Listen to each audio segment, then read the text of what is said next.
Welcome back, students, for the Rhyme Time for Science. Again, we are here studying body systems. Body systems are very important because they are what make us an entire organism that is not unicellular, because unicellular means everything functioning inside of one cell. We have specialized cells, therefore we are multicellular. And that will take us through the first few slides here so we can do our quick review as normal. Multicelled organisms have large numbers of specialized cells to perform a variety of life functions. We've been learning about some of those specialized cells that make up very special organs that make up our organ system. Single-celled organisms complete life within one cell. And we'll kind of go through that very quickly and get past all that so we can get into our body systems. Skeletal system. We learned that the skeletal system does four major things for us. It protects us. We already knew that. It gives us our shape. We kind of knew that. It helps us move. We definitely knew that. And then we learned that it makes red blood cells, something that the skeletal system does for us that coming into this we probably weren't super aware of. So our bones are very important to us, and connected to those bones that help us move is our muscular system. So any movement in the body is controlled by muscles. We have voluntary muscles, the ones that we can control, the ones that open our mouth and close our mouth, the one that raises our hand, the one that puts our hand down, the one that helps us walk up and down the hall.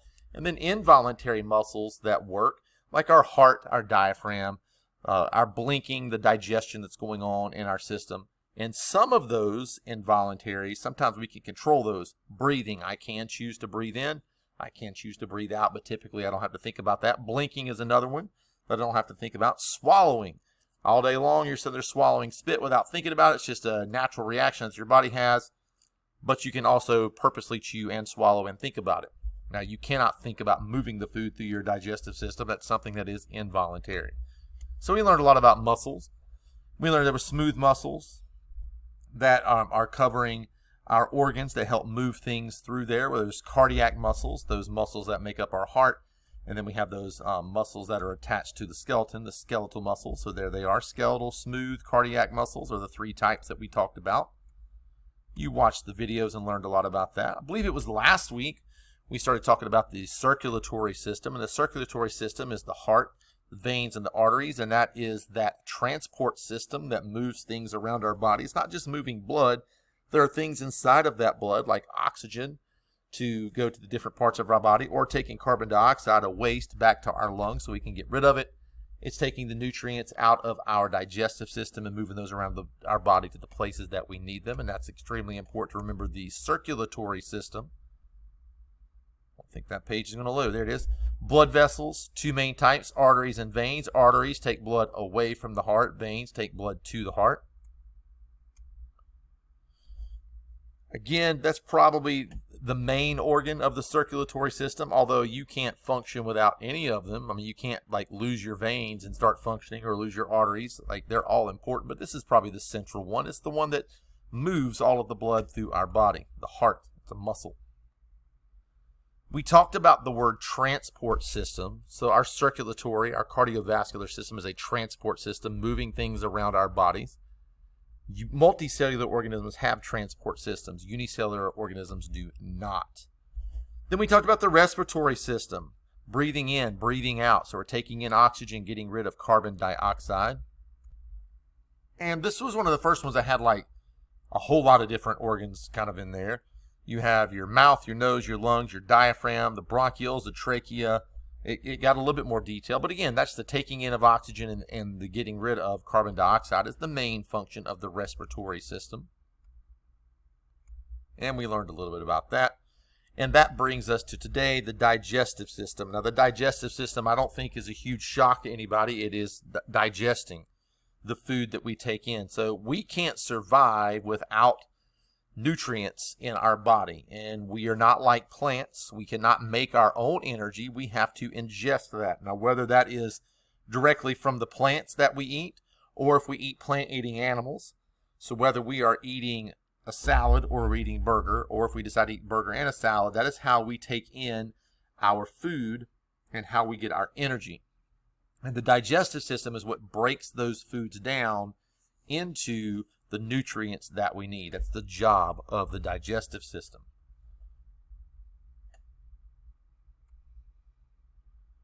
Here's the organs. Your teeth, believe it or not, are part of the digestive system. Your salivary glands. So when you start to smell that favorite food and you say your mouth is watering, that's your salivary glands in action. Your tongue, even though you don't really pay attention to it, it's doing a whole lot while you're eating. Your esophagus, that is that pipe that takes from the back of your throat all the way down to your stomach. And then you have your intestines. And every organ has a very special job that it does inside of our body, our digestive system, to break down our food and to get rid of waste. So again, I walk into Mellow Mushroom, I smell some good pizza, my mouth starts to water. That is the salivary glands getting my body prepared to start taking in food. I put the food in my mouth, and that saliva starts to break down the pizza on its own. You're chewing, your tongue is moving food around your mouth and to the back of your throat and down the back of your throat. So it all starts in our mouth. So again, here we take the pizza, take a huge bite. Our teeth and the muscles attached to our jaw are grinding and chewing, which is the first portion of the digestive process. And it's extremely important that you chew your food very well, because that's the beginning of it. The more you chew your food, the easier it is for your body to digest once it gets to the stomach.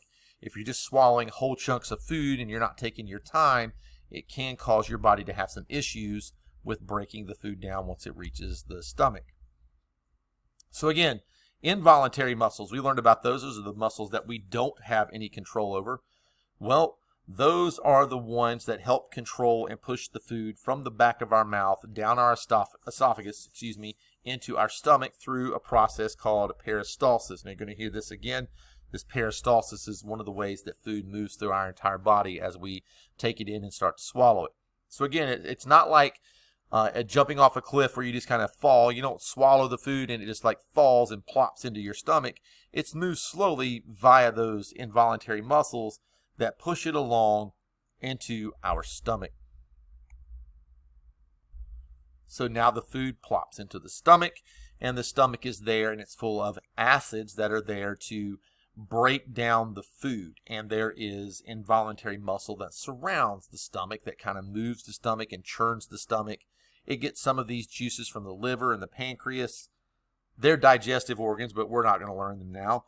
And all of that mixture and all that acid in your stomach starts to break the food down into like this glop almost. It's kind of gross, I know, but it is what it is. That's part of the digestive system. And so the food then goes from the stomach into the small intestine. And there's even more juices in there that are kind of gross. And they continue to break down our food. And it's where the nutrients are absorbed. And when we actually get into the body systems, we have some fun ways of looking into that, which is kind of neat to be able to kind of get like a bird's eye view inside the body and when the nutrients are taken up.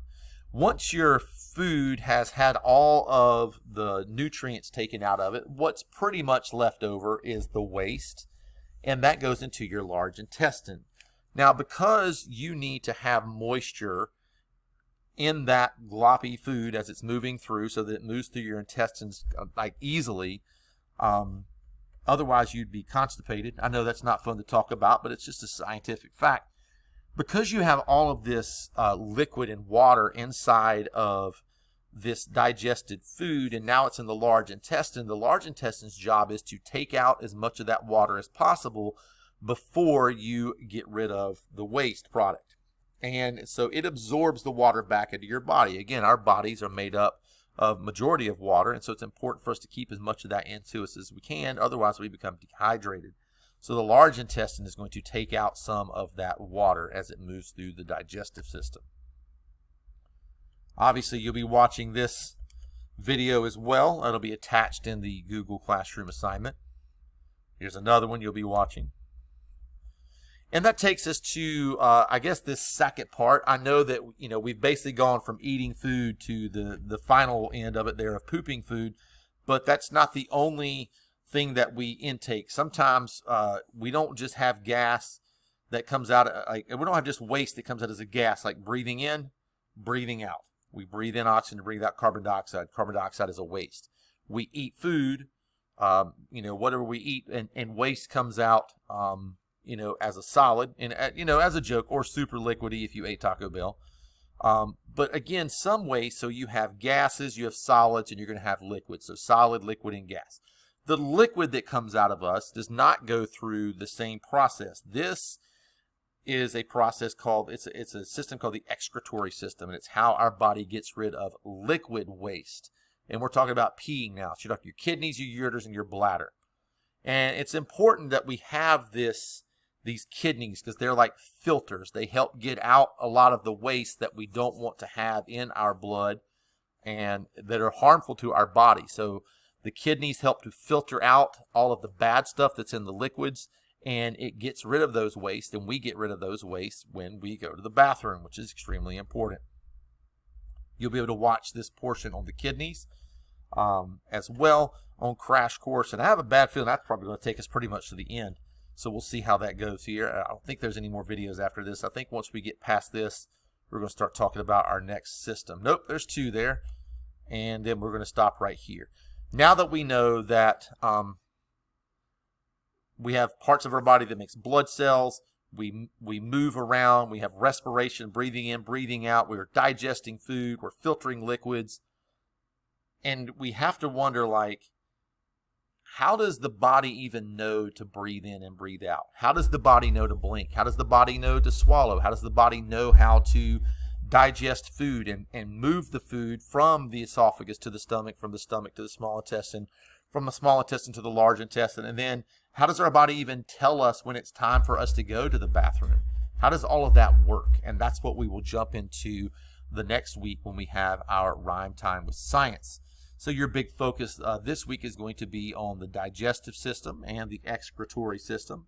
Obviously, there'll be some assignments for you to use with this. You can go back, you can look at the Nearpod notes, you can watch the videos, you can watch this video again if you need to get what you need to complete the assignment. Don't forget to smash that like button and subscribe, and we will see you in class.